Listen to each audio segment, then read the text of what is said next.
అయ్యగారు ఈసారి MLA seat నాకే కావాలా. రాజకీయం గురించే నాకు బాగా తెలుసు అయ్యగారు. రెడ్డే, నువ్వు నా పార్టీ కార్యకర్త మాత్రమే కాదు రెడ్డే, నువ్వు నా కుడి భుజము. వాడు కుడి భుజం అయితే నేనేంది అయ్యగారు? నువ్వు నా ఎడం భుజం నాయుడు. నేను ప్రజల్లో బాగా తిరిగినాను అయ్యగారు. ఈసారి ఎమ్మెల్యే టికెట్ నాకే కావాలా. నేను పార్టీ కోసం చాలా కష్టపడినాను అయ్యగారు. నిజమే, పార్టీ కోసం చాలా కష్టపడి ఉన్నారు, కానీ రాజకీయం గురించి ఏం తెలుసు మీకు? ఎంతమంది ఉన్నా తడబడకుండా, విషయం ఏదైనా తడుముకోకుండా, కాగితాలు చూడకుండా, న్యూస్ లో తెల్లమొహం వేయకుండా, ప్రశ్న ఏదైనా చకచక మాట్లాడగలను అయ్యగారు. అయ్యగారు ప్రజలకి చాలా మంచి పని చేసిన అయ్యగారు. ఆడికంటే ప్రజలు నాకు మంచి పేరుంది అయ్యగారు. ఎమ్మెల్యే టికెట్ నాకే కావాలా.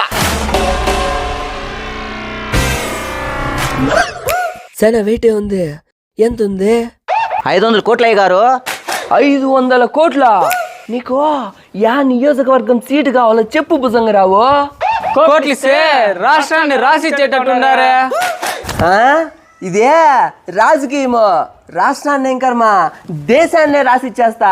అవసరమైతే అమెరికాని, చైనాని, జపాన్ని కూడా రాసిచ్చేస్తా. మరైతే నన్ను మీ కుడి భుజం అని ఉంటారు, నన్ను మీ ఎడం భుజం అని ఉంటారు. ఇప్పుడు కూడా అదే చెప్తాను కదరా, నువ్వు నా కుడి భుజము, నువ్వు నా ఎడం భుజము. ఆ భుజంగా రావు ఎగస్పాటి వాడు కదా అయ్యగారు. రాజకీయంలో శత్రువులు ఉండరు, మిత్రులు ఉండరు అని తెలియదారా మీకు? అయినా కార్యకర్త మంచోడా, మంచి పనులు చేసినాడా, పార్టీ కోసం చాలా కష్టపడినాడా, మంచి పేరుందా, గుక్క తిప్పకుండా మాట్లాడతాడా, ఇవన్నీ ఎవరికి కావాలరా? నీ దగ్గర నోట్ల కట్టలు ఉన్నాయా? నువ్వు ఎమ్మెల్యే, నోట్ల కట్టలు లేవంటివా? నువ్వు నా కుడి భుజము, నువ్వు నా ఎడం భుజము. అంటే ఎమ్మెల్యే అయ్యే అర్హత మాకు లేదా అయ్యగారు?